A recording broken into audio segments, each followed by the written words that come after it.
ओम शांति। आज है 19/12/2023 की साकार मुरली। ओम शांति। बाप दादा, मीठे बच्चे, सर्विस की वृद्धि के नए नए तरीके निकालो। गांव में जाकर सर्विस करो। सर्विस करने के लिए ज्ञान की पराकाष्ठा चाहिए। प्रश्न है, बुद्धि से पुरानी दुनिया भूलती जाए, इसकी सहज युक्ति क्या है?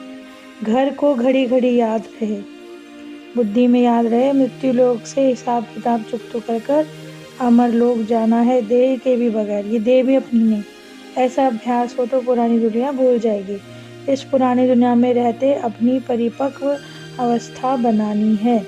एक रस अवस्था के लिए मेहनत करनी है। गीत है, माता ओ माता। ओम शांति। जगदम्बा की महिमा भारत में बहुत है, जिसको ईव अर्थात बीवी भी कहते हैं। नाम सुना है। अब तुम बच्चों के सिवा किसी और की बुद्धि में तो नहीं है ना कि हम किसकी बात कर रहे हैं। तो बाबा कहते हैं, जब गायन महिमा तभी होती है जब तो गायन होता है। भारत की महिमा बहुत है, स्वर्ग भी कहते हैं। और भारत प्राचीन था, अब होना चाहिए हेवन, ये भी सब मानते हैं। लेकिन ईश्वरीय संतान बगैर कोई समझ नहीं सकते। जिन्होंने कल्प पहले समझा है वही आते रहेंगे। यानी प्रदर्शनी तो चलती है, लेकिन जिन्होंने समझा है वही पहले समझ के गए हैं। सबको समझाने के लिए अक्षर बहुत अच्छे हैं। पवित्र आत्मा, पवित्रता से तुम लाइट का ताज पाते हो। दूसरा पुण्य आत्मा उसको कहा जाता है, उसको अंग्रेजी में फिलैंथ्रोपिस्ट कहा जाता है। पवित्र को वाइसलेस कहेंगे। अलग अलग अक्षर हैं। अब और लोग तो मनुष्य करते हैं दान पुण्य, तो वो कहते हैं दान पुण्य नहीं करते, तो वो दान पुण्य जो है उसके लिए करते हैं, आगे के अपने लिए, प्रारब्ध के लिए। तो अगर इन सब चीज़ों से बुद्धि उठ बाप से जुट जाए तो इसके लिए बाप को समझाना पड़ता है। इसके लिए वो उद्धार करने के लिए आते हैं कि कहते हैं तुम ज्ञान सागर से निकली हुई ज्ञान गंगाएं हो। वास्तव में गंगा अक्षर राइट नहीं है, परंतु गायन चलाता है इसलिए भेंट की जाती है। अब नई चीज़ का समाचार तो बाप ही जानते हैं, दुनिया नहीं जानती। भगवानुवाच है, परंतु गीता में श्री कृष्ण का नाम डाल दिया तो बुद्धि का योग टूट गया। गीता का मान है तो श्री कृष्ण का भी बहुत मान है। वास्तव में बाप की महिमा की टोपी बच्चे के ऊपर आ गई। ये सब ड्रामा में है। बाबा बार बार समझाते हैं, जब कोई आते हो तो हर एक को ऑक्यूपेशन पूछो, तुम्हारा क्या संबंध है। प्रश्नावली भी बनवाई है बाबा ने। सर्विस तो बहुत अच्छी हो सकती है, और जगदम्बा के मंदिर में तो बहुत ही अच्छी हो सकती है। वहाँ जाकर समझाओ कि ये है जगत अम्बा, यानी सृष्टि को रचने वाली माता। कौन सी दुनिया रचती है? जरूर नई दुनिया रचेगी। अच्छा, इस माता का पिता कौन है? इनको जन्म किसने दिया? तुम तो जानते हो कि इनको परमपिता परमात्मा ने जन्म दिया। तुम बच्चों को समझाना पड़े कैसे परमपिता परमात्मा निराकार ब्रह्मा तन से डायरेक्ट करते हैं। तो ब्रह्मा को जैसे अडॉप्ट किया बाबा ने, ऐसी बच्ची को किया। ये बातें सबकी बुद्धि में नहीं ठहरती। तो जगदम्बा के मंदिर में जाकर परिचय देना चाहिए। और जब हम उनसे योग लगाते हैं तो अभी वो सतयुग में मालिक बनेंगे, और अभी है कलयुग। तो जब तपस्या में बैठे तो स्वर्ग के मालिक बने ना, परंतु बुद्धि में किसी की जल्दी जल्दी नहीं बैठ सकता।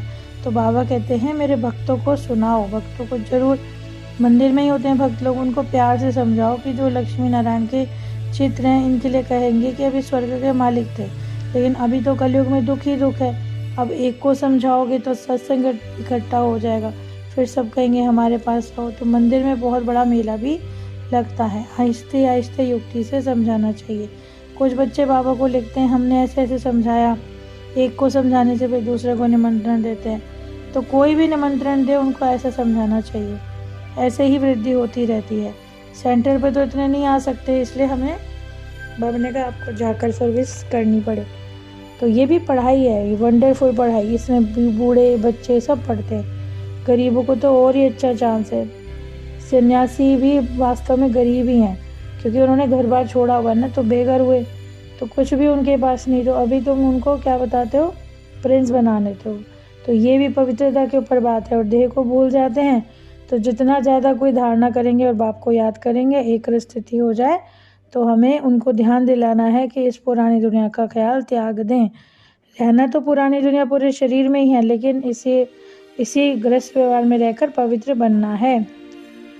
और जब अमर लोक को जाना तो घर घर घड़ी को याद करने से पुरानी दुनिया भूलती जाएगी। बोलो, गीता में बाबा ने क्या कहा है? भगवान को बाबा कहा जाता है। निराकार बाबा कहते हैं मामेकम याद करो। तो योग अग्नि से तुम्हारे विक्रम भी विनाश होंगे। तो ये भगवान के महावाक्य हैं। जबकि भगवान तो निराकार है, आत्मा शरीर लेकर टॉकी बनती है, तो उनका नाम ही शिव है। ब्रह्मा विष्णु शंकर को अपना शरीर है, परंतु उनको नहीं है, वो ज्ञान के सागर है।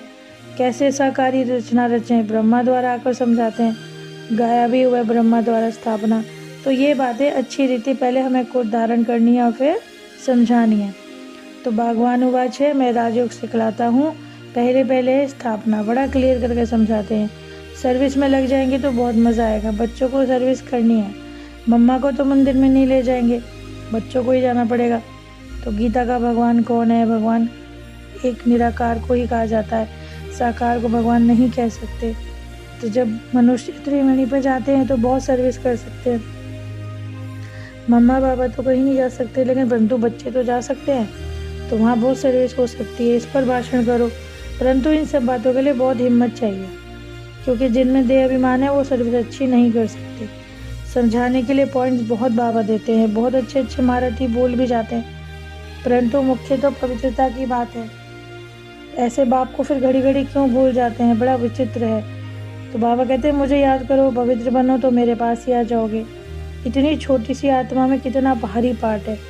तो माँ बाप तो कहीं नहीं जाते, लेकिन बच्चे तो सर्विस कर सकते हैं ना, इसलिए बच्चों को लकी स्टार्स कहा जाता है।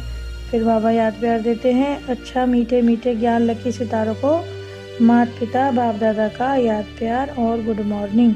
रूहानी बाप की रूहानी बच्चों को नमस्ते। हम रूहानी बच्चों की रूहानी बाप दादा को याद प्यार, गुड मॉर्निंग और नमस्ते नमस्ते। शुक्रिया बाबा, शुक्रिया। धारणा के लिए मुख्य सार है, देह अभिमान छोड़कर सर्विस करनी है, विचार सागर मंथन कर कर बेहद की सर्विस का सबूत देना है। इस मृत्यु लोक से पुराने हिसाब किताब चुकतू करके पुरानी देह और पुरानी दुनिया को बुद्धि से भूलते जाना है। आज का वरदान है, एक की स्मृति द्वारा एक रस स्थिति बनाने वाले उच्च पद के अधिकारी भव। एक रस स्थिति बनाने के लिए सदा एक ही स्मृति में रहो। अगर एक की बजाय दूसरा याद आ गया तो एक रस के बजाय बहुरस स्थिति हो जाती है। जिस समय कोई रस आकर्षित करता है उसी समय अंतिम समय आ जाए तो उच्च पद मिल नहीं सकता। इसलिए हर सेकंड अटेंशन रखो, सदैव एक का पाठ पक्का हो। एक बाप, एक ही संगम का समय और एक रस स्थिति में रहना है तो उच्च पद का अधिकार मिल जाएगा। स्लोगन है, शुद्ध संकल्पों का भोजन स्वीकार करने वाले ही सच्चे सच्चे वैष्णव हैं। जैसे बाबा ने बोला ना, हर चीज़ शुद्ध पवित्रता से खाओ, तो बाबा ने बोला जो अच्छे और सच्चे वैष्णव हैं वो शुद्ध भोजन और शुद्ध संकल्पों का भोजन करते हैं। तो आज की मुरली के लिए बाबा का पद्मापदम शुक्रिया। ओम शांति।